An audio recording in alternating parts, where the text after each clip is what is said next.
tomando o pão, deu graças, partiu e o deu aos discípulos, dizendo: isto é o meu corpo dado em favor de vós, em favor de vocês. Façam isto em memória de mim. Da mesma forma, depois da ceia, tomou o cálice, dizendo: este cálice é a nova aliança no meu sangue, derramado em favor de vocês. Veja, que o Senhor abençoe essa palavra, traga graça, fale a cada coração, ministre, transforme, edifique, conserte, coloque no lugar as coisas que estão fora da ordem e dos propósitos de Deus. Que assim seja em nome de Jesus. Veja, a Bíblia fala muito em memórias. E a ceia do Senhor, ela é ordenada para que a gente faça isto em memória do Senhor, né?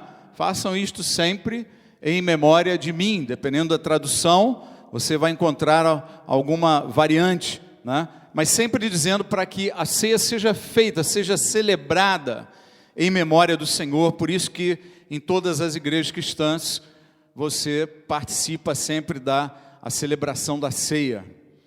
Veja, o porquê das memórias, o porquê que a gente fala tanto de lembranças, né? Este é o tema da nossa mensagem de hoje, até para preparar a ceia que vamos estar ministrando.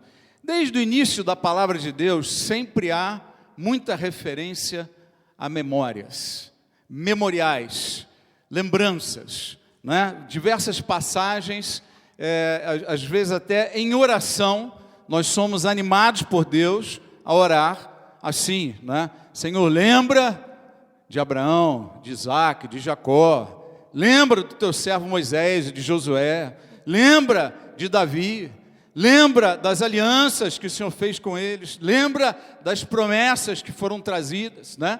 Muitas das orações, das mais conhecidas e mais eficazes na palavra de Deus, elas tiveram esse lembrar. Lembra de alguma coisa, algum comprometimento, alguma situação. E quando Jesus falou, fazer isto em memória de mim, é porque Ele queria que a gente se lembrasse de alguma coisa, né? Fazer sempre em memória dEle, o que? A celebração da ceia. Porque cultos, adorações, louvores, nós fazemos por Ele. Mas por que isso daqui se tornou uma celebração memorial? Por que se tornou algo que deve ser lembrado sempre, né? Este é a questão que a gente encontra muitas vezes na Bíblia. Por exemplo, uma das primeiras coisas que foi estabelecida para ser celebrada é a Páscoa. Páscoa não tem nada a ver com ovinho de chocolate, por mais que eu goste de chocolate. A Páscoa não tem nada a ver com chocolate, não tem nada a ver com coelho, né? Não tem nada a ver com nada disso. Isso daí foram misturas depois com culturas pagãs, até com outras celebrações que foram inseridas na celebração da Páscoa, né? A Páscoa foi instituída por Deus, né, através de Moisés, quando o povo saiu do Egito. Quando o povo foi libertado do Egito, né, foi estabelecida a Páscoa. Várias das festas, por exemplo, nós temos a festa dos tabernáculos, né? A festa dos tabernáculos, ela é feita em função de quê? Para que o povo se lembre que quando eles foram para o deserto, que Deus habitou com ele. Essa festa também é chamada de festa das tendas, né? Dependendo da tradução, porque Deus habitou com eles em tendas, durante os 40 anos que passaram no deserto, né? Então Deus estava habitando com eles, então era uma lembrança daquele tempo, né? Antes de entrar na terra da promessa. Quando tudo bem que a Páscoa, ela é uma celebração daquela saída do Egito, mas a Páscoa também era a profecia da morte do Cordeiro, né? Essa ceia que nós vamos celebrar, Jesus disse essas coisas quando ele estava fazendo o quê? Ele estava celebrando a Páscoa, e logo depois ele foi crucificado, porque ele era o verdadeiro Cordeiro pascual. Então, quando se estabeleceu a Páscoa, se estava celebrando alguma coisa do passado, mas nesse caso das festas, elas estão também profetizando algo no futuro. Esse algo já aconteceu, que foi a vinda do Senhor Jesus, né? Quando fala após a segunda vinda do Senhor, a Bíblia diz que nós vamos celebrar todos os anos, anualmente será celebrada, né, a festa dos tabernáculos, e todos os reis da terra virão até Jerusalém, né, para prestar adoração ao Senhor, ao Rei dos Exércitos, que estará habitando em Jerusalém, né, já de forma gloriosa. Então veja, era uma revelação, uma situação do passado, uma lembrança de algo que Deus fez, mas era também uma profecia para o futuro. Mas, esquecendo a questão de passado e futuro, e voltando apenas ao aspecto de lembrança, de memória, qual a importância quando se lembra da Páscoa, quando se celebra a Páscoa? Veja, na Páscoa tiveram todos aqueles atos de Moisés, né, de Deus, através de Moisés, em que foram feitas, vamos dizer, as pragas, foram feitas ações de Deus para que o faraó libertasse o povo do Egito. Libera o meu povo, deixa o povo ir. E nenhuma dessas ações funcionou. Nenhuma delas passou de tentativas. Mas a que funcionou, eficaz e definitivamente foi o quê? Foi o sangue do cordeiro colocado nas vigas das portas, das janelas, nas ombreiras, nos umbrais, aliás. Então, o sangue funcionou definitivamente. Isso daqui, para nós, qual é a importância de um negócio desse? De uma informação dessa? A importância é a seguinte, queridos. Quando eu me lembro da Páscoa, eu estou me lembrando que Deus, olha bem para mim isso aqui, eu estou me lembrando que Deus, através do sangue de Jesus, Ele resolve definitivamente as nossas lutas, as nossas crises, as nossas situações, tá? As outras pragas causaram barulho, fizeram um monte de coisas, como várias tentativas que a gente faz, causam barulho, mexem, balançam as águas, né? O vento vem, mas o que resolve é o sangue do Cordeiro. Esse te dá a libertação definitiva, esse é a vitória sobre a enfermidade, esse é a vitória sobre a angústia, é a vitória sobre maldição, é a vitória sobre opressões, é a vitória sobre as crises, sobre lutas, é o sangue do Cordeiro, né? Por que a gente se lembra da Páscoa? A Páscoa é essa lembrança do sangue do Cordeiro que dá a libertação definitiva. Qual a importância das lembranças, queridos? Quando Josué passou pelo Jordão a seco, junto com toda a nação de Israel, que já era bem numerosa, que saiu do Egito, passou 40 anos, se tornou mais numerosa, mais sólida, mais forte, e quando eles passaram a seco pelo Jordão, Deus deu uma orientação: pega 12 pedras e coloca lá, e faz uma coluna, porque essas 12 pedras, no futuro, os seus filhos, os filhos dos seus filhos passarão por aqui e olharão, e eles vão perguntar: o que é isso daqui? E vocês vão dizer, vai ficar como memorial para sempre. O quê? Que Israel passou a seco pelo Jordão e entrou na terra prometida. Qual a importância de um memorial desse? É que toda vez que você volta nesse lugar, se você está no meio de uma luta, você está em dúvida, você está sofrendo batalhas pelo caminho, você está tomando posse das promessas, mas também está apanhando, está sofrendo, está passando dificuldades, não está entendendo muitas coisas. Em algum momento, aquele povo volta lá e vê aquela coluna erguida e com as 12 pedras. E para lembrar o quê? Quem fez vocês entrarem aqui a seco foi o Senhor. Ele secou o Jordão para que vocês passassem a seco e tomassem posse deste lugar. O que isso quer dizer para nós hoje? Que quando você entrou na verdadeira vida, Deus tinha propósito e continua tendo propósito na tua vida. Não desista. Amém? Qual a importância de lembrar de alguma coisa do passado? Qual a importância de um memorial, de uma celebração de festa? Todas estas coisas nos trazem à memória fundamentos, bases sólidas das ações de Deus a nosso favor, para que a gente siga firme, siga adiante e não desista em nome de Jesus.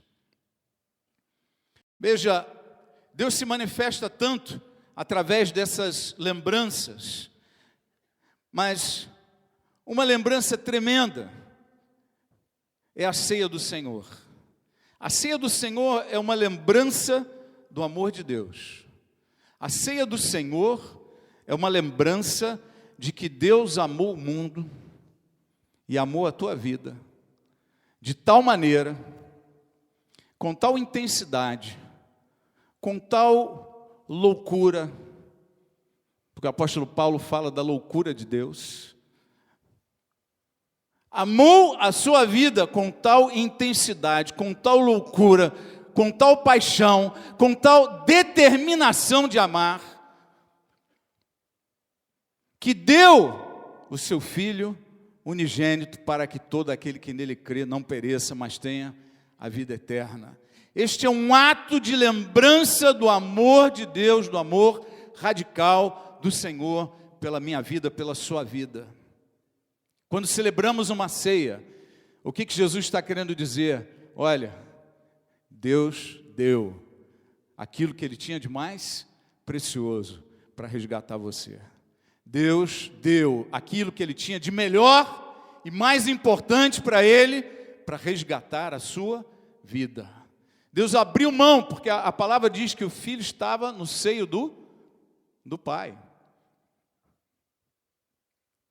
A maior presença, a maior ambientação, a maior companhia do Pai era o Filho. E por isso que a Bíblia diz que Deus deu o seu Filho. E Jesus se fez homem. E Jesus jamais deixará de novo de ser homem. Porque quando Ele foi feito homem para sempre.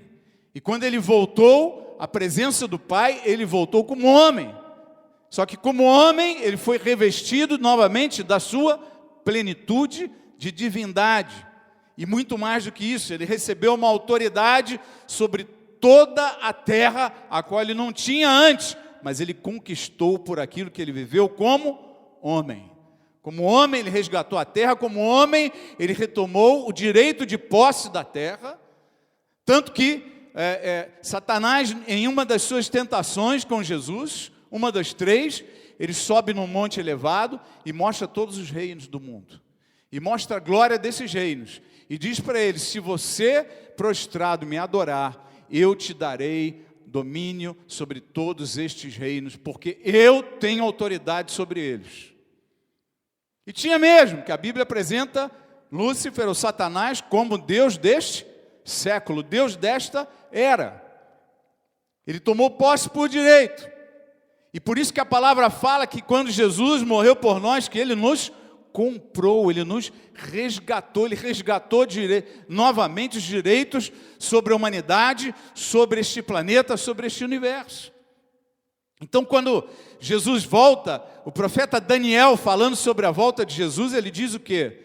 Que eu vi vindo sobre uma nuvem, em grande poder e glória, lá no livro de Daniel, dizendo que como filho de homem. Por que filho de homem?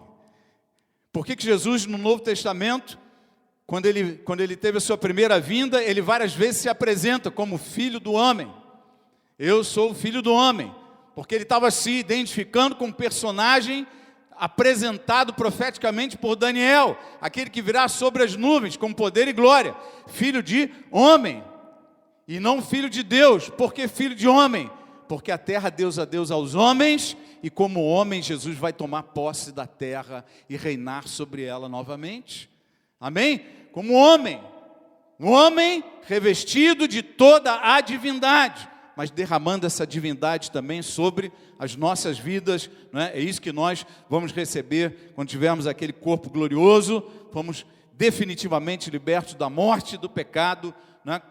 Na vinda do Senhor Jesus. Pode dizer um glória a Deus aí? Você está muito calado hoje. Amém. Quando falamos da ceia, queridos, estamos falando desse ato radical do amor de Deus. Veja, quando você está aqui hoje, está nas suas lutas, o que nós vamos ministrar nessa noite para participarmos da ceia? Que você passe um tempo se lembrando Como o Novo Testamento nos diz algumas vezes, lembra-te de onde você saiu. Aonde você estava quando Deus te resgatou.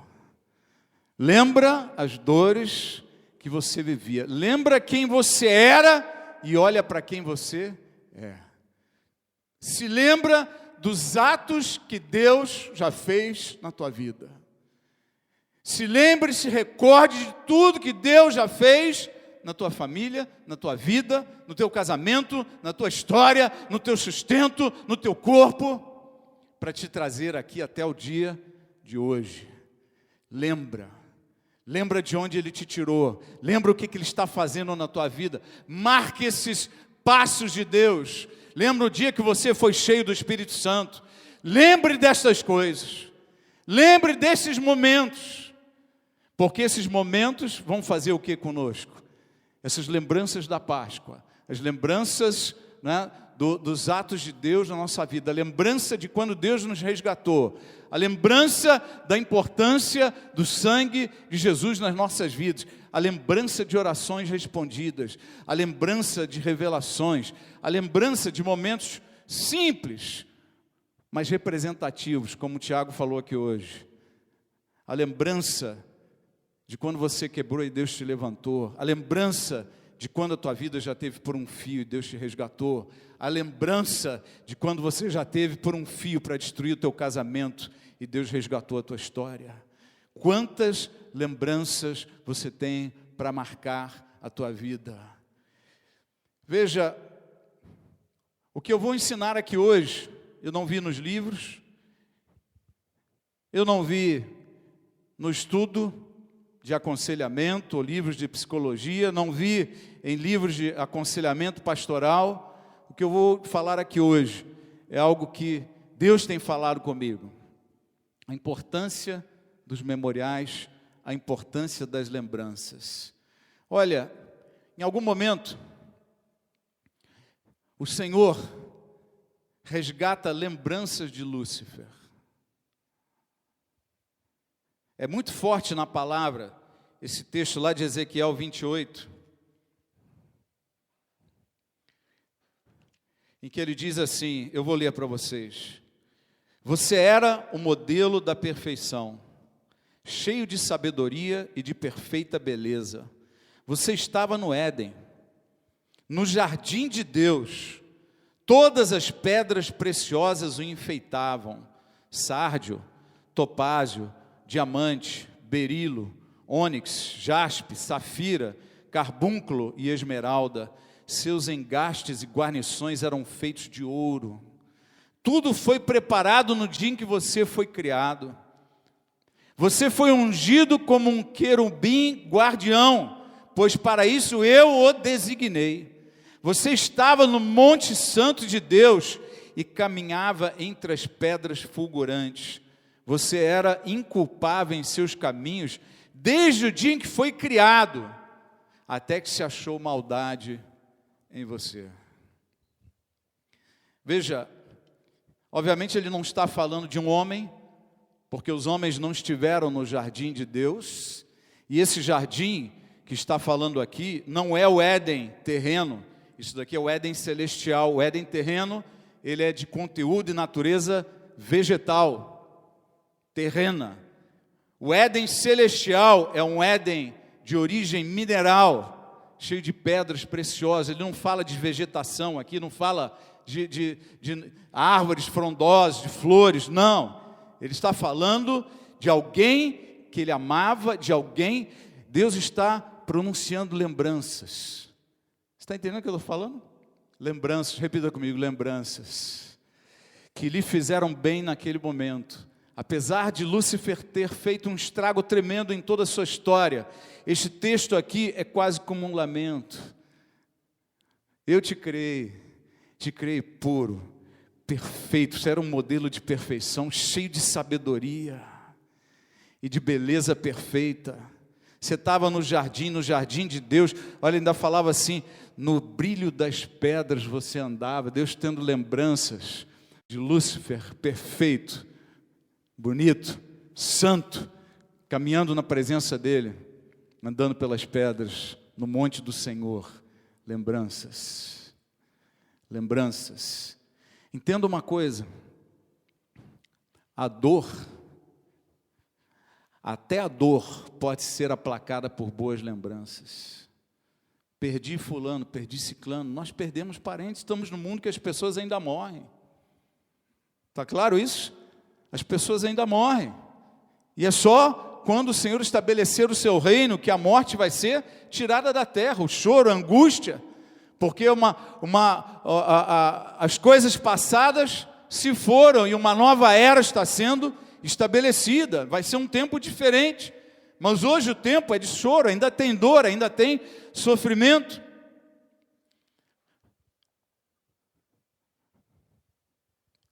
O perdão tem a ver com se esquecer.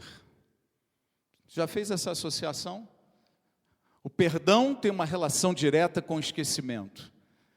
A palavra diz, Deus falando aos homens, dos teus pecados eu me esquecerei e não me lembrarei mais deles.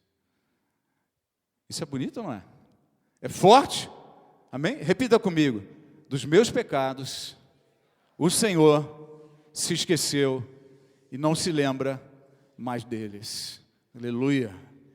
Perdão tem a ver com esquecimento. Mágoa tem a ver com lembranças ruins. Nós ficamos remoendo.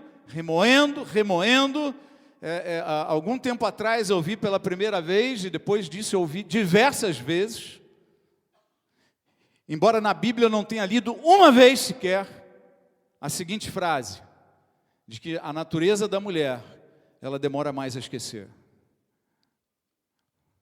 Psicólogos, sociólogos têm ensinado isso por aí, eu já vi crentes ensinando, líderes, pastores, mas eu não vi isso escrito na Bíblia.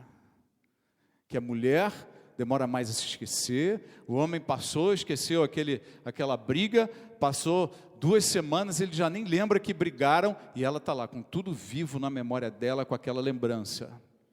Estão falando isso para vocês, mulheres. Mas eu quero te dizer que eu não li isso na Bíblia. Se você leu, me mostra. Eu não li. Eu estou aberto a ouvir, né? Mas eu não conheço esta passagem bíblica que diz que a mulher é assim. Então entenda uma coisa. O perdão tem a ver com esquecer. Se eu não trabalho a minha memória para esquecer, eu vou desenvolver e me apegar cada vez mais às mágoas. Eu vou alimentar o meu coração ferido, doente. Eu vou alimentar algo que a Bíblia diz que está me destruindo.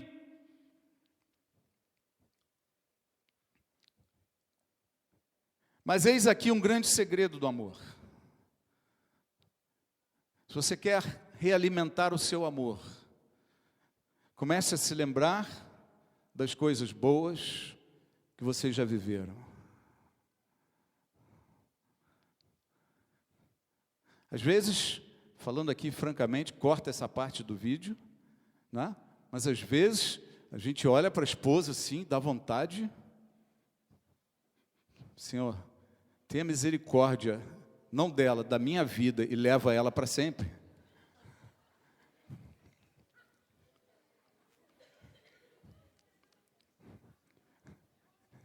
Tem dias ruins, e que se a gente alimenta os dias ruins, você não vai parar em lugar nenhum. E como é que funciona esse mistério bíblico que fala das memórias? O amor funciona. Lembra. Deus falando para Israel. Lembra, tem uma fala de Deus com Israel, uma conversa com Israel que é maravilhosa. Ele fala assim, lembra daquele dia que Balaque, ou melhor, que Balaque, o rei dos Moabitas, né, perverteu, subornou Balaão para amaldiçoar Israel. E o que Balaão falou? Lembrem-se desse dia.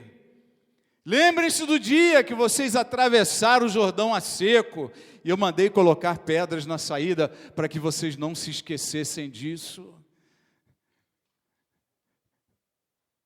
Lembrem-se daqueles dias, quando eu caminhei com vocês no deserto durante 40 anos.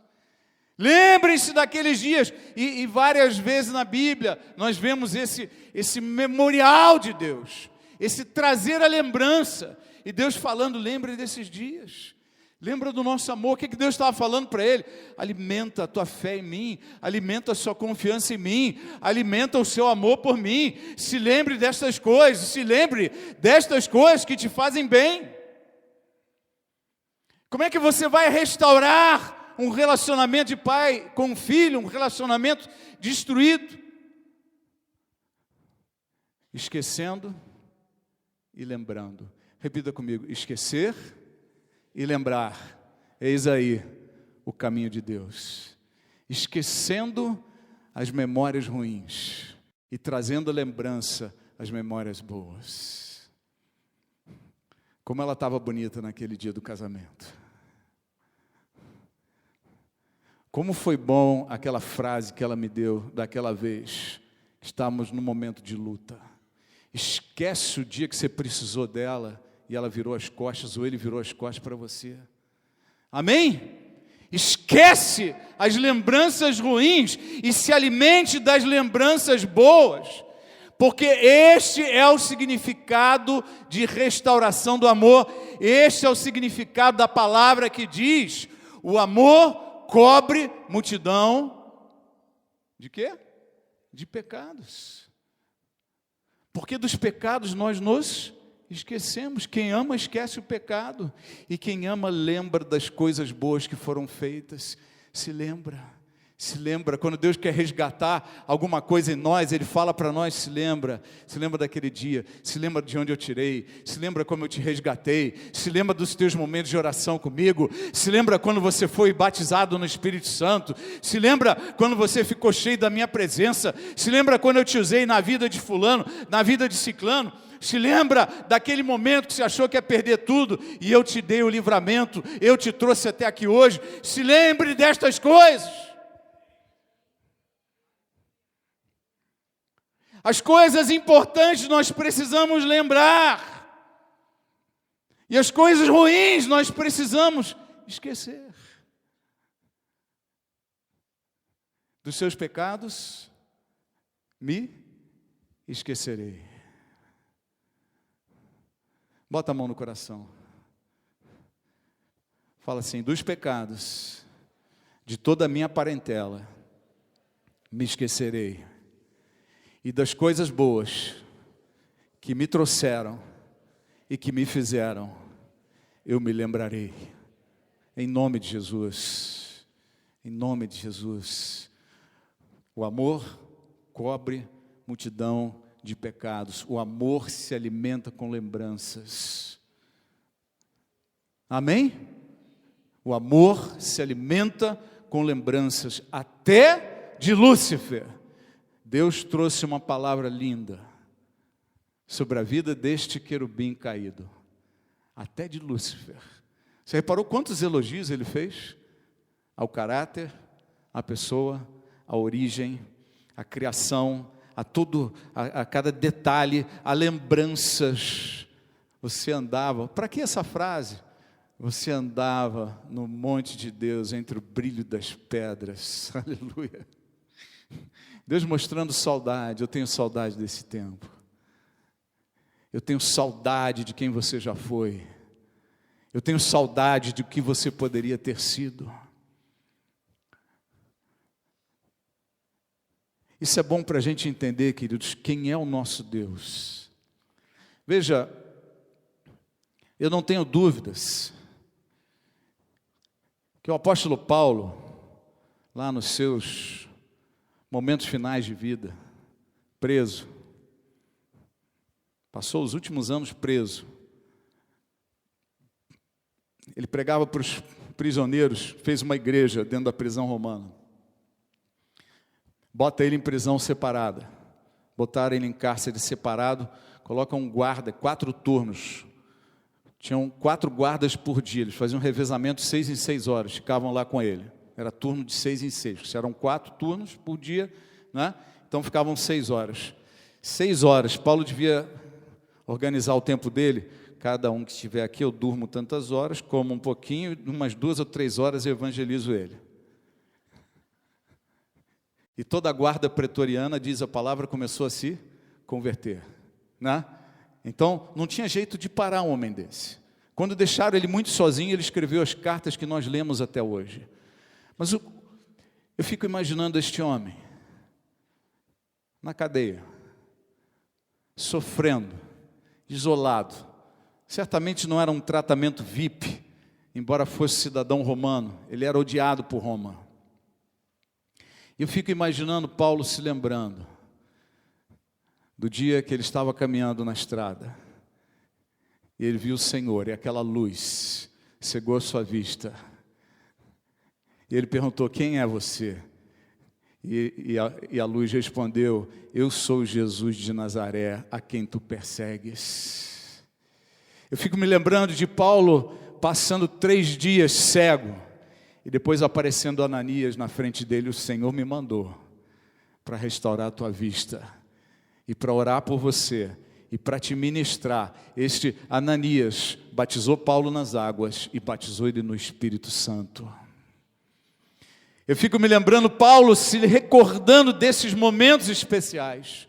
Eu fico me lembrando Paulo tentando entender aquele final de vida, já com mais de 60 anos, cansado, preso, um homem que havia sido açoitado muitas vezes por causa do Evangelho. Eu fico me imaginando Paulo se recordando dele pregando o Evangelho, pessoas chegando para prendê-lo, e ele descendo dentro de uma cesta de pão pela janela, e saindo, ninguém pegou ele, porque Deus tinha propósito na vida dele. Eu fico me lembrando e imaginando Paulo se recordando do dia que ele sofreu açoites. Ele e Silas foram presos, né? Levados a uma cadeia, foram açoitados e foram amarrados no tronco, e houve um terremoto e ele foi liberto. Eu fico imaginando Paulo se lembrando destes momentos, nos dias que estava ali na prisão, no final de sua vida. Por que que este homem não parou? O que o alimentou durante este tempo?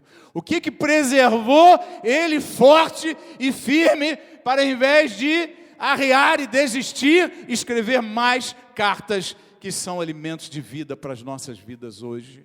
E tem sido por inúmeras gerações e gerações de cristãos, e ainda o serão até a vinda do Senhor Jesus. Eu fico imaginando Paulo se recordando do momento em que ele estava lá preso, no navio, sendo transportado para Roma, e ele aconselha o capitão do navio e fala: olha, para, aporta num porto aqui, espera passar essa tempestade, esse negócio não vai acabar bem. E ele não foi ouvido. O comandante falou: não, eu domino, eu conheço esse negócio, quem é Paulo? Ele não é nem marinheiro e tal, deixa comigo. Não despreze a voz de um homem de Deus, mesmo que você seja especialista do assunto. Amém? Você pode guardar isso na tua memória? Não despreze a voz de um homem de Deus, mesmo que você seja o especialista do assunto. E nesse momento, Paulo, ele com certeza se alimentou destas lembranças, em que ele orou ao Senhor, e o Senhor falou: nenhum desses homens vai se perder, porque você clamou a mim. E o navio naufragou, eles foram parar numa ilha, nenhum dos homens morreu. Aí ele pregou o Evangelho, os nativos começaram a ficar tocados com a palavra de Deus, estavam assim, mexidos com aquilo. Todos os náufragos também com ele. E ele toma picada de serpentes venenosas, que os nativos conheciam, e falaram: isso daí não dura não. Esse homem aí tem problema, porque ele escapou de um naufrágio, vem para a terra aqui, é picado por uma cobra dessa. Esse homem não tem solução não, ele tá marcado para morrer. Mas ao contrário de morrer, passaram horas e horas e horas, e Paulo estava lá inteiro, batendo papo, pregando o Evangelho, conversando, orando por um. Aí os nativos falaram para todo mundo: este homem é um Deus, Ninguém aqui nessa ilha foi picado sem morrer por essas serpentes venenosas. Aí chamaram todos os habitantes da ilha. E toda aquela ilha e todos aqueles náufragos se converteram ao Senhor. Quanta obra de Deus na vida deste homem. E eu fico pensando ele lá nos seus últimos dias. Vivendo de quê? Dessas lembranças. E num desses momentos Paulo escreve uma carta dizendo o seguinte: tudo que é puro, se alguma honra há, se algum louvor existe, se há edificação, seja isto o que ocupe o vosso pensamento. Aleluia. Não ocupe o seu pensamento com lembranças ruins. Joga no lixo. Não ocupe o seu pensamento com mágoas. Joga no lixo. Sabe por que você tem que jogar no lixo? Porque isso é lixo que você está trazendo para a tua vida. Sabe a cesta de lixo da tua casa? Quando você demora uns 2, 3 dias para tirar? Ou viajou, alguém esqueceu? Quando você abre a cesta, ela ficou fechada, né? É melhorzinho se ficou fechada. Quando você abre, sai o que lá de dentro? Assim são as nossas memórias do nosso coração. Quando você abre, tem cheiro de morte, podre, memórias ruins. Joga fora. Joga fora. Amém? O segredo do amor está em se alimentar de boas lembranças. Quer viver bem? Se alimente de boas lembranças. Ah, mas a pessoa me fez isso, me fez aquilo. Se alimente de boas lembranças. Como é que Deus vai conviver com a gente pelos séculos dos séculos? Com toda a sua santidade, se Ele ficasse com a lembrança de todas as besteiras que nós já fizemos na vida. É duro, meu. E por que Ele não vai se lembrar? Porque Ele já declarou: dos seus pecados não me lembrarei mais. Me esqueci de todos os seus pecados e deles não me lembrarei mais. Glória a Deus. Amém? Eu fico me lembrando, pensando no apóstolo Pedro. Foi crucificado também de cabeça para baixo. E ele lá preso, vários dos líderes da igreja já presos, a igreja perseguida, centenas ou milhares de cristãos sendo mortos todos os meses, perseguidos por Roma, levados à arena. Pedro, a liderança da igreja, extremamente perseguida. E Pedro lá se lembrando, o que levou aquele homem aí tão firme para a crucificação e falar assim: pode me crucificar, não vou mudar nada, eu sou do Senhor Jesus, Ele é o Rei, Ele é o Senhor. Mas rapaz, nós vamos te matar. Não, vocês só vão me matar se Deus quiser, porque a minha vida não está não está nas tuas mãos, está nas mãos do meu Senhor. Amém? A minha vida está nas mãos do meu Senhor. A tua vida não está nas mãos de um médico, não está nas mãos de um juiz, não está nas mãos de um advogado, não está nas mãos de um patrão, não está nas mãos de um cliente, não está nas mãos de ninguém que não seja o nosso Deus. E Pedro, se lembrando lá da primeira pesca milagrosa, uma noite inteira e não pegamos nada. Eu fico imaginando ele na prisão, já açoitado, já pronto para a morte. O que manteve aquele homem firme? Se lembrou da segunda pescaria.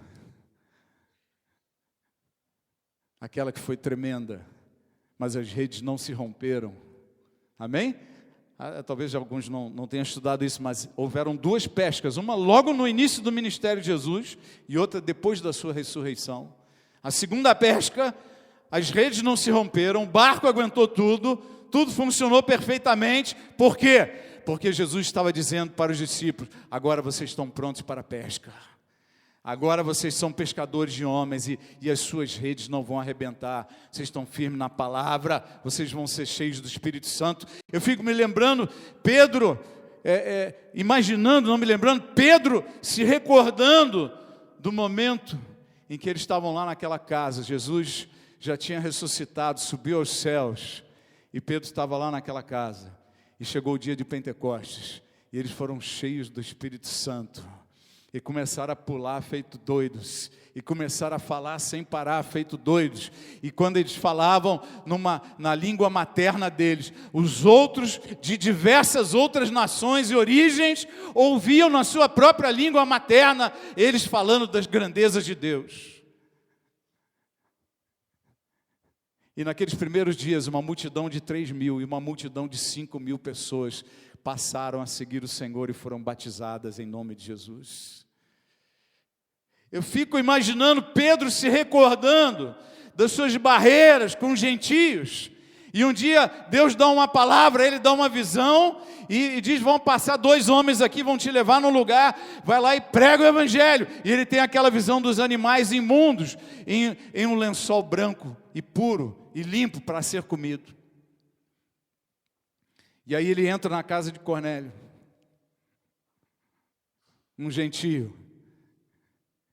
E Pedro, ainda muito desconfiado, meio de má vontade, começa a pregar o Evangelho. Bom, Deus falou, o Espírito Santo, vou pregar, né? Mas... E a pregação estava tão ruim que o Espírito Santo falou: chega, deixa eu batizar logo todo esse povo, antes que, né, até ver se Pedro pega melhor depois disso. E ele, sem terminar, ele começou a ver aqueles gentios todos na frente dele, começando a ser batizados no Espírito Santo, falando em línguas e adorando a Deus. Aleluia. Eu fico imaginando Pedro se lembrando dessas coisas. Eu fico imaginando Pedro naquele momento na prisão, com o pior momento de sua vida, um momento duríssimo, em que ele poderia estar assim: mas Senhor, será que o Senhor está com a gente? O que vai acontecer aqui? A igreja está sendo dizimada, vai acabar? E eu fico imaginando nessa hora, Pedro se lembrando daquele precioso olhar. Quando ele negou Jesus pela 3ª vez, e o galo cantou a 2ª vez, e ele olha para Jesus passando, e Jesus olha para ele. Aquele olhar, dizendo para Pedro: Pedro, eu sabia que isso ia acontecer, mas mesmo assim eu te chamei, mesmo assim eu tinha propósito na tua vida e continuo tendo. E Pedro só veio a entender isso quando, depois da ressurreição, Jesus senta com Pedro, Pedro ainda triste, cabisbaixo, e Jesus pergunta para Pedro 3 vezes: Pedro, tu me amas? E 3 vezes Pedro declarou, aquele que negou 3 vezes afirmou: tu sabes que eu te amo, Senhor, tu sabes todas as coisas, tu sabes que apesar da minha fraqueza, preste atenção nisso, apesar das minhas incapacidades, apesar das minhas limitações, apesar do meu temperamento, apesar de ter te traído, te negado, apesar de tudo que eu não sou e deveria ser, e tudo que eu sou e não deveria ser, eu te amo. Tu sabes todas as coisas. E Jesus diz para ele: apacenta as minhas ovelhas. Tu tens chamado Simão Pedro. Aleluia. Eu fico imaginando o apóstolo João. Todos os apóstolos já tinham morrido, não tinha um vivo. João era o mais novinho deles, e estava lá preso na ilha de Patmos. Imagina o tratamento ruim que ele estava passando lá. Imagina a preocupação, imagina o desespero. Todos os apóstolos mortos.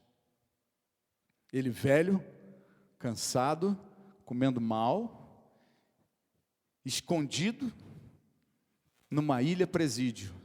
Eu fico me imaginando Pedro reforçando suas memórias com as pescas, reforçando suas memórias, se lembrando dos momentos que ele se encostou no ombro de Jesus e ficou ouvindo Jesus falar e ministrar a palavra. Eu fico imaginando João olhando a crucificação do Senhor e ouvindo uma de suas últimas palavras antes de morrer.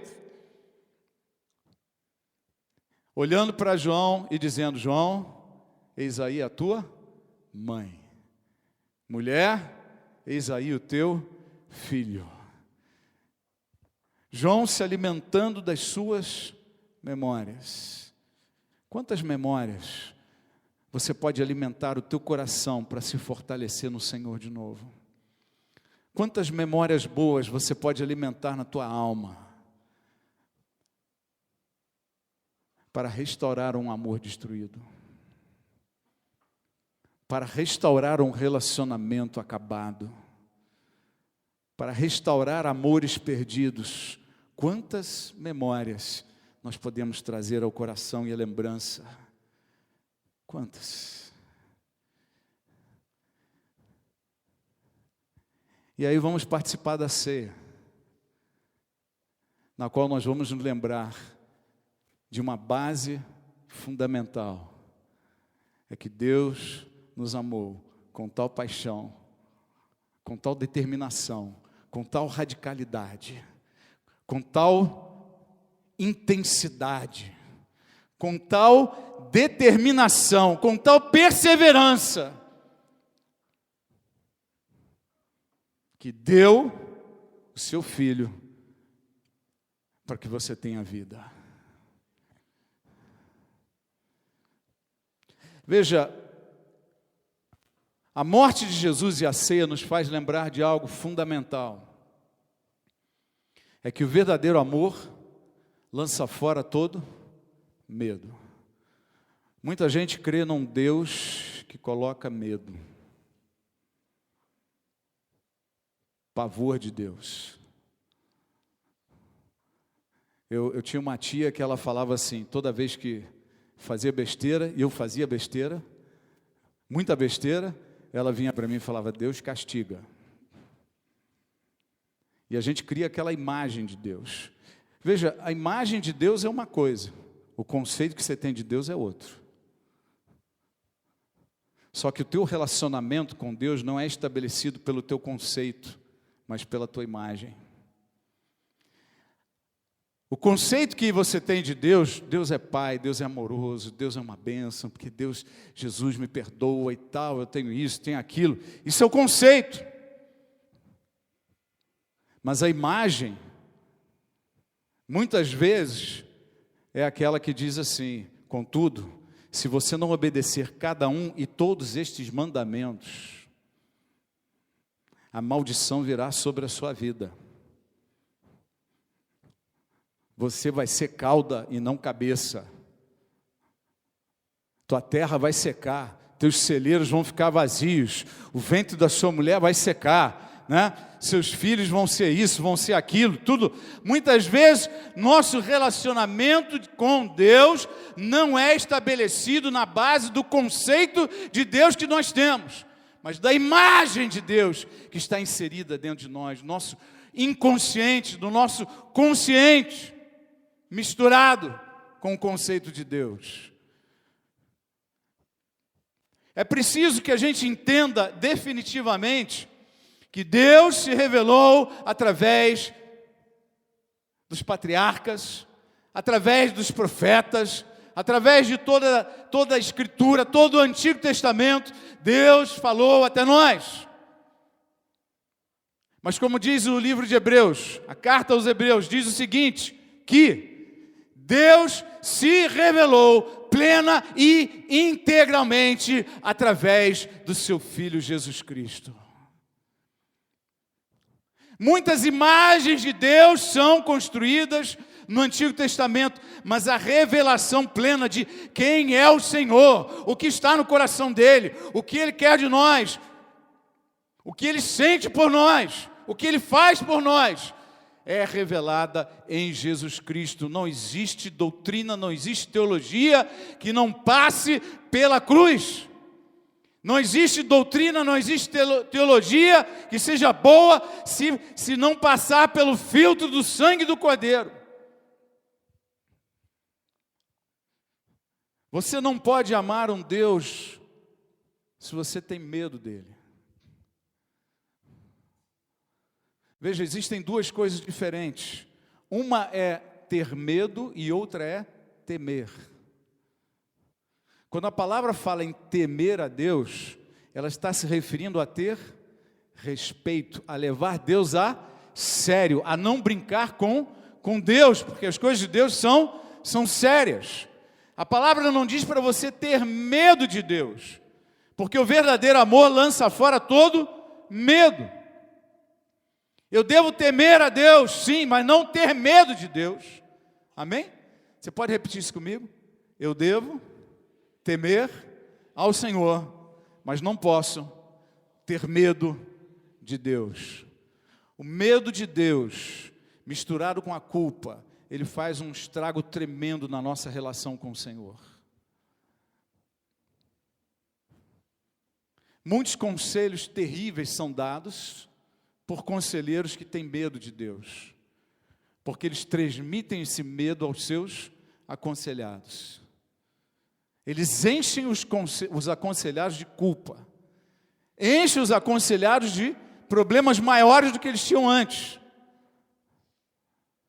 Eu passei um livro recentemente aos líderes da igreja, pedindo, leiam este livro, né, que é Culpa e Graça, de Paul Tournier, para entender essa relação. Por que o apóstolo Paulo gasta 3 ou 4 capítulos descrevendo a doutrina do Novo Testamento, a importância da morte, ressurreição, sua relação com o batismo, com a morte do velho homem, com o novo nascimento, para terminar em Romanos 8:1 dizendo: nenhuma condenação mais há para aqueles que estão em Cristo Jesus.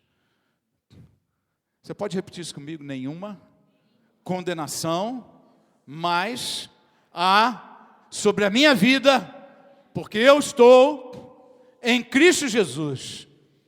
Se você está em Cristo, está buscando a Ele, está na presença dEle, não há condenação sobre a tua vida, o sangue dEle te purifica de todo o pecado. Esquece a culpa. Para de andar atrás de Deus por causa de culpa. Homens e mulheres de Deus que fazem a obra de Deus por causa de culpa. Vêm ao culto por causa de culpa. Vem no domingo porque se sente culpado. Não, eu sou crente, preciso estar na igreja, senão Deus vai ficar chateado comigo. Eu vou na igreja, aí vem na igreja. Agora eu estou bem com Deus. Pagamos a simpatia de Deus vindo à igreja. Pagamos a simpatia de Deus com uma oração, com uma dedicação, com uma renúncia. Queridos, entenda, não é assim que funciona. O Senhor Jesus nos atrai para a sua presença, mas é preciso entender que Deus chamou Abraão, falou, vai me dar o seu filho, sacrifica ele no altar. E Abraão, durante 3 dias e 3 noites, ele teve como que tivesse Isaque morto para ele, porque ele ia matar Isaque. E na hora de matar Isaque, Deus vai e fala para ele, não faça isso, porque eu não quero isso de ti. O cordeiro, quem provê, sou eu. Não sacrifique Isaques da sua vida para limpar a tua culpa. Você está entendendo o que eu estou dizendo? Não adianta sacrificar Isaque porque Deus não quer isso de você. Não leve Isaque para meter o martelo em cima dele, o cutelo. Não corte a cabeça dos seus Isaques. É óbvio que o Senhor espera a renúncia de nós, espera. Jesus começa chamando, vinde a mim todos vós que estáis cansados, sobrecarregados, eu vos aliviarei. Né? Eu quero te seguir, vem ver como é que é. Né? Vem ver. Né? Depois começa a falar, olha, aquele que quer ser meu discípulo tem que seguir a minha palavra. Aquele que quer ser meu discípulo tem que obedecer a palavra. Aquele que quiser ser meu discípulo tem que estar comigo, tem que estar em Jesus, tem que estar na minha presença. E mais tarde ele diz assim: quem quiser ser meu discípulo, tome a sua cruz e siga-me. Há renúncia na vida cristã, mas a renúncia não é para aplacar culpa. A renúncia é abrir mão para receber mais da presença de Deus em nós. Qual era o Isaac que Paulo sacrificava? Paulo não sacrificou Isaac por culpa. Paulo disse: eu abro mão da minha formação, do direito de cidadão romano, eu abro mão das escolas, eu abro mão de ter do meu nome de família, eu abro mão de todo o meu conhecimento, de toda a minha formação, eu abro mão de todas estas coisas para de algum modo poder ganhar mais a Cristo na minha vida. Não era por culpa que ele estabeleceu. Renúncia é para crescer, não é para pagar pecado. Santificação é para crescer, não é para aplacar culpa na mente. Nossas condenações foram levadas em Jesus Cristo. Por isso que a palavra diz, olha, o que eu estou querendo dizer? Não se constrói nenhuma teologia que não passe no filtro do sangue de Jesus. Não passe no filtro da nova aliança estabelecida entre Deus e os homens. Ah, mas está escrito lá no Antigo Testamento isso. Mas está escrito em Jesus. Esta é uma nova aliança. Se é uma nova aliança, é porque a aliança é nova e ela tornou antigas outras. Há promessa que Deus prometeu que vai cumprir na vida de Israel. E isso ele vai fazer com a nação de Israel. Mas a aliança de Deus com os homens é a nova aliança em Jesus Cristo.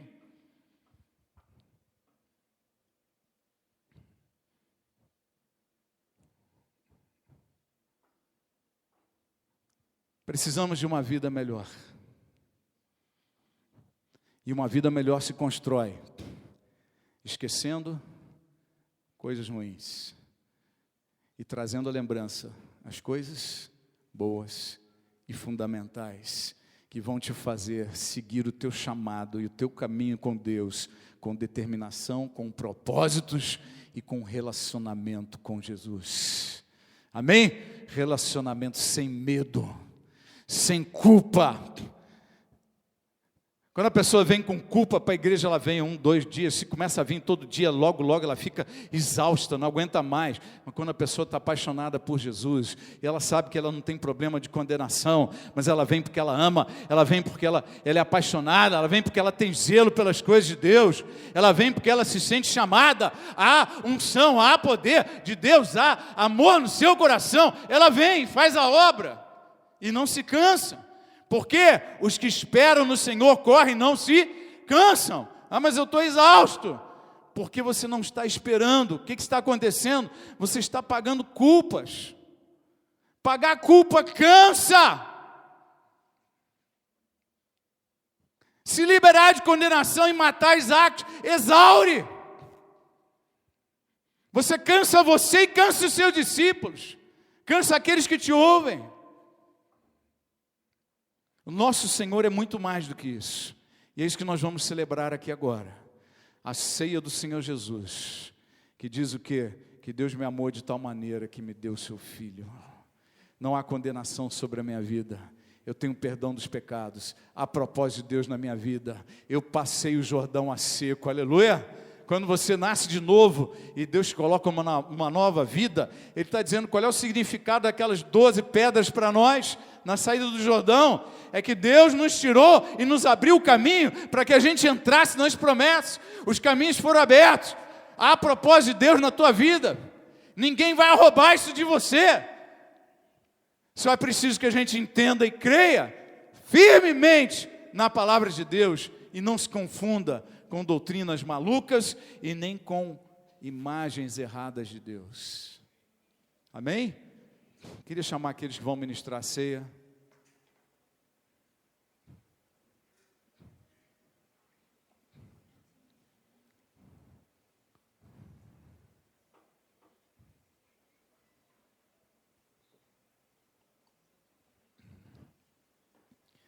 Pode trazer o bolo. Não, o bolo espera um pouquinho.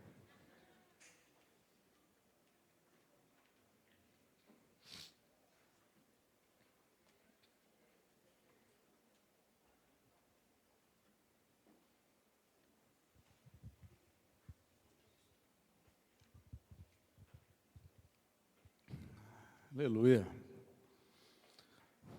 Os homens de preto.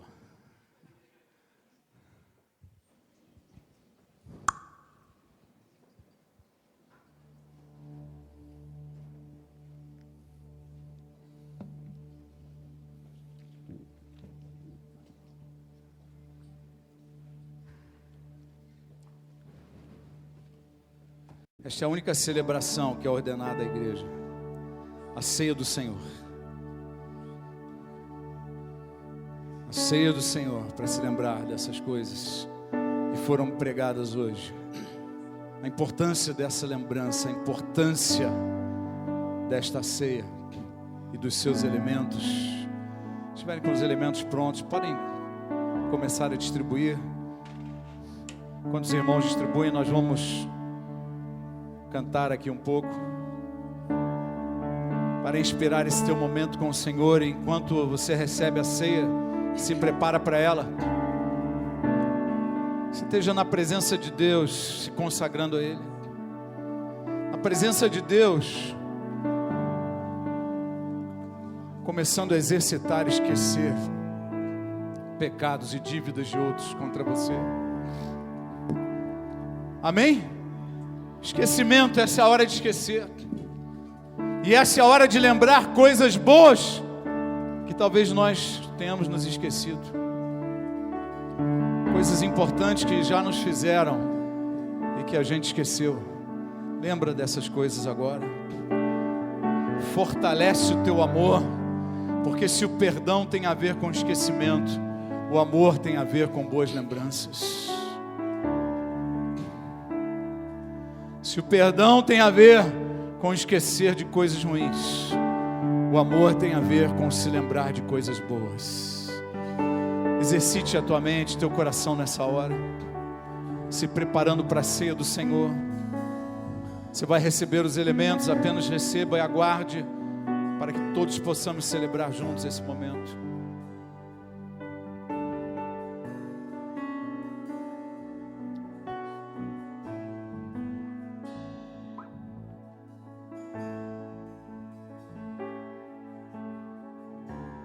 Toma-me,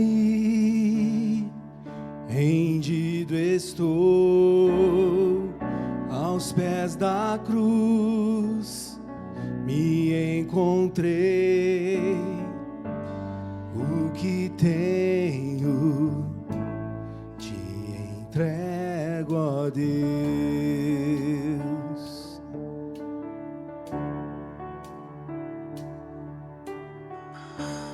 Vem limpar as minhas mãos, purificar meu coração, que eu ande em tudo que tu tens pra mim.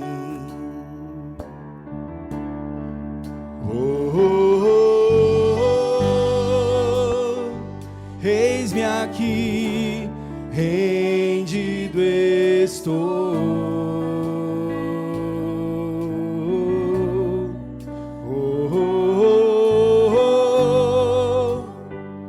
Eu sou teu e tu és meu,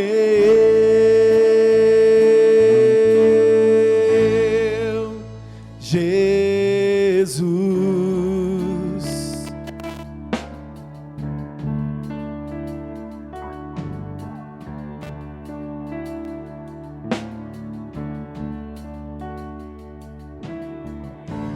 Meus momentos e os dias meus, meu respirar e o meu viver, que sejam todos pra ti, ó Deus.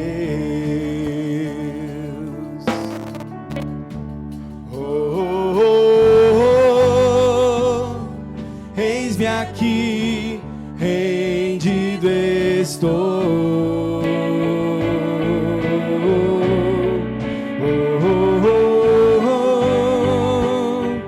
Eu sou teu e tu és meu,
Eis-me aqui, rendido estou.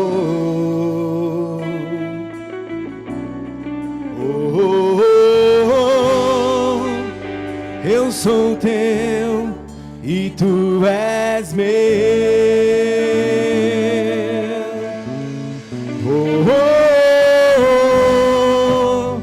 Eis-me aqui, rendido estou.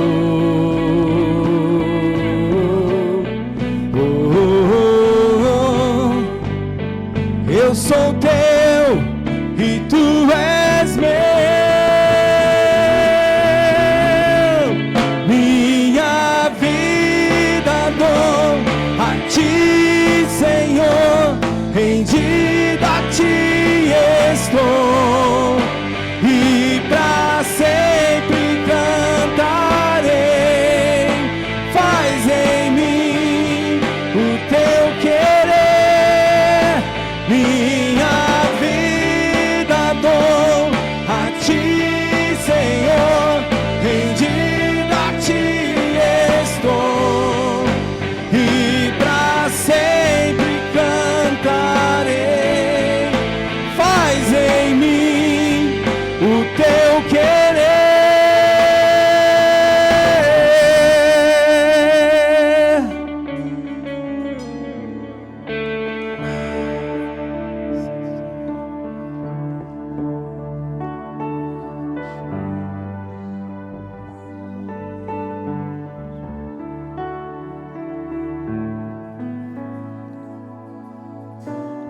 Muitas vezes passamos dias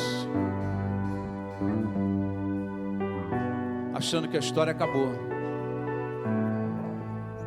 que o caminho chegou ao fim, que não há mais esperança, mais nada a se viver, mais nada a experimentar, mais nada a acontecer que sejam coisas boas. E talvez o apóstolo João estivesse lá na cadeia de Patmos, velho, cansado, maltratado, sofrido, sem notícias da igreja, sabendo que todos os apóstolos tinham morrido, tinham sido mortos em perseguição, e que ele estava lá, talvez pensando qual é o futuro da igreja, o que vai acontecer ainda com Israel. Eu dei minha vida aqui agora. E o Senhor dá a João a extraordinária visão de Apocalipse. A extraordinária visão do Senhor Jesus em poder e glória, como Rei soberano de toda a terra. A extraordinária visão da história da igreja, de tudo que aconteceria. A extraordinária visão dos últimos tempos, dos reinos da terra, das coisas que ainda ocorreriam, e a extraordinária visão da vinda do Senhor, com todos os teus santos e os anjos, para retomar o domínio da terra e de toda a população humana.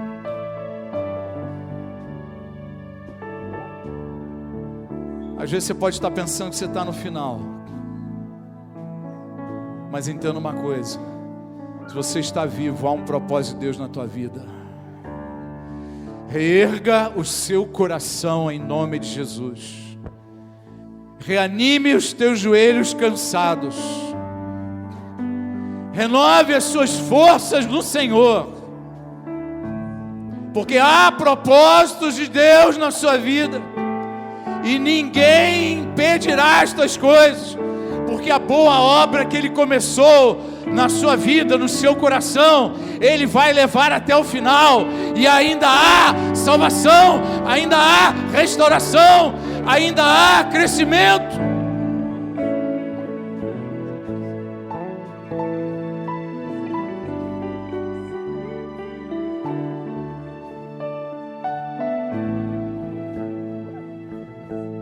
Declara em voz bem alta para o Senhor, e para quem quiser ouvir, eu e a minha casa serviremos ao Senhor. A sua glória estará para sempre no meu coração, na minha mente, na minha história. Nada, nem ninguém me roubarão do amor de Cristo. Aleluia!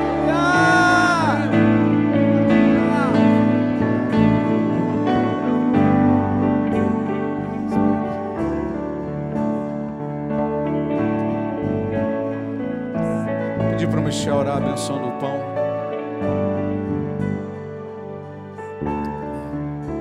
Pai, primeiramente eu quero te louvar e te agradecer, Pai, por tão grande amor, Pai, pelas nossas vidas, Senhor.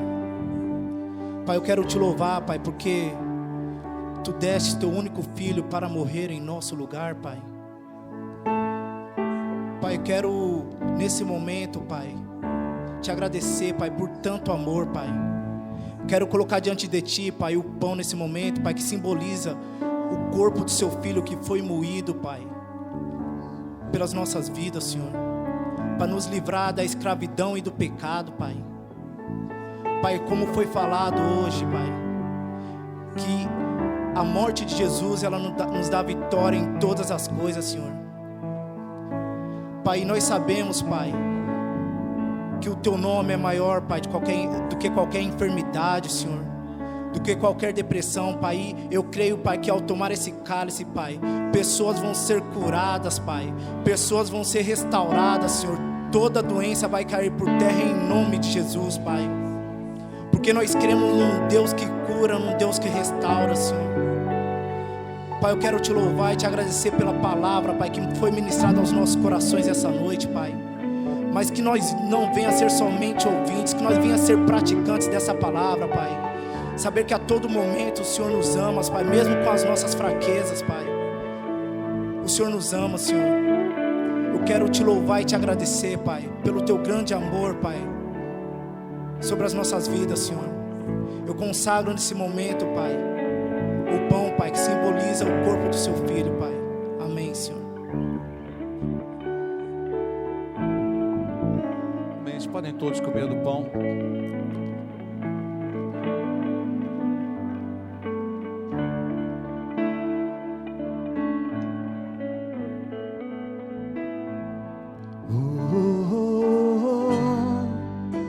Eis-me aqui, rendido estou.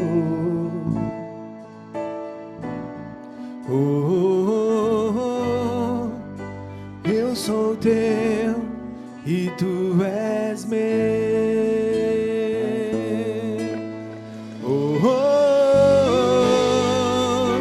Eis-me aqui, rendido estou.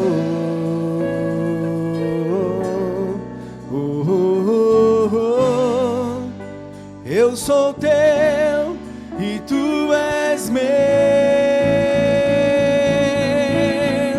Minha vida dou a Ti, Senhor, rendido a Ti estou, e pra sempre cantarei.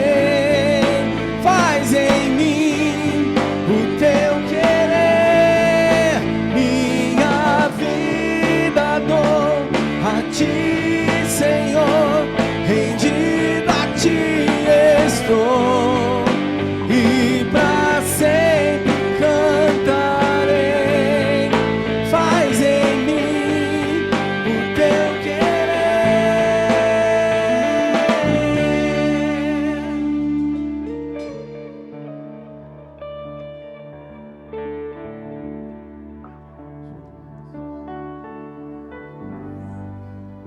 Meu Deus, Jesus, muito obrigado, Pai, por me fazer lembrar do sacrifício que foi feito, por me fazer lembrar do sangue derramado no madeiro, Deus. Obrigado por me lembrar do dia que fui chamado, dos momentos em que falou comigo. Obrigado, meu Deus, porque esse sangue me transforma a cada dia, Pai. Obrigado, Senhor, por Seu Evangelho ser uma palavra viva em mim. Meu Deus, Que esse sangue seja vida e que o seu evangelho, Pai, seja em mim transformador em todo aquele que estiver perto, Deus. Eu quero ter lembranças da minha vida, de tudo que eu fiz em seu nome, de tudo que eu fiz através do teu sangue, Pai. Eu quero ter lembranças, Pai, de que o teu evangelho transformou não só a mim, a todos aqueles que estão ao meu redor, Pai. Que esse sangue, Senhor, seja derramado a todos aqui, e que seja continuado, Senhor, a se derramar através do teu evangelho, da tua palavra, fora daqui, Deus. Consagramos este cálice, Pai, porque é apenas uma representação do teu sangue, Senhor. Porque lembramos e reconhecemos o teu sangue sobre nós. Muito obrigado, Deus, muito obrigado. Abençoa, Senhor, este cálice, Pai, que fazemos em lembrança do teu sacrifício. Em nome de Jesus. Amém.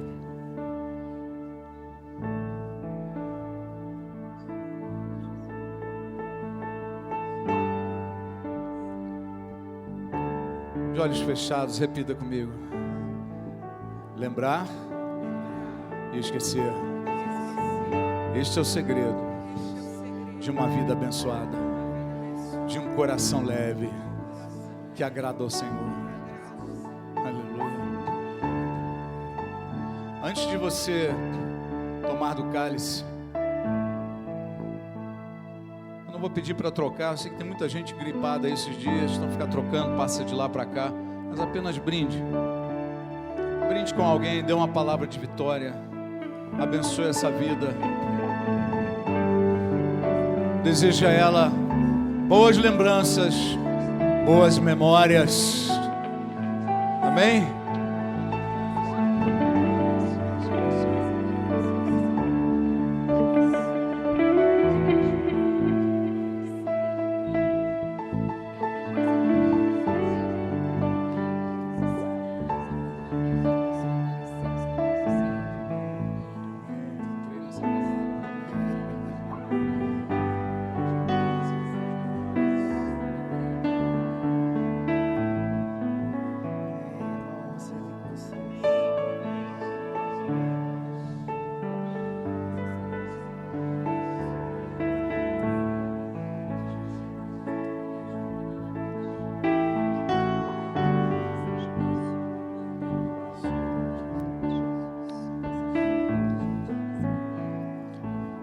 Você pode tomar do cálice depois de ter cumprimentado.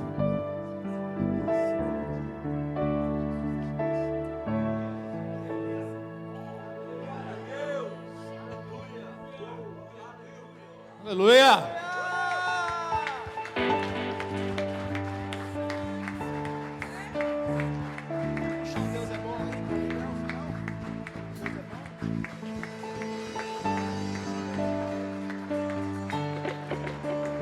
Glória a Deus. Se quiser abraçar alguém, abrace agora. Fala para ela: você é uma bênção. Deus tem planos na tua vida. Siga adiante. Siga adiante. A cantina estará aberta aí para um tempo de comunhão. Que possamos usufruir aí um tempo de comunhão. O bolo vai ser partido. O bolo é de graça, mas deve ser compartilhado. Deus abençoe, uma boa semana, graça e paz, que a presença de Deus te encha aí nesses dias. Até quarta-feira.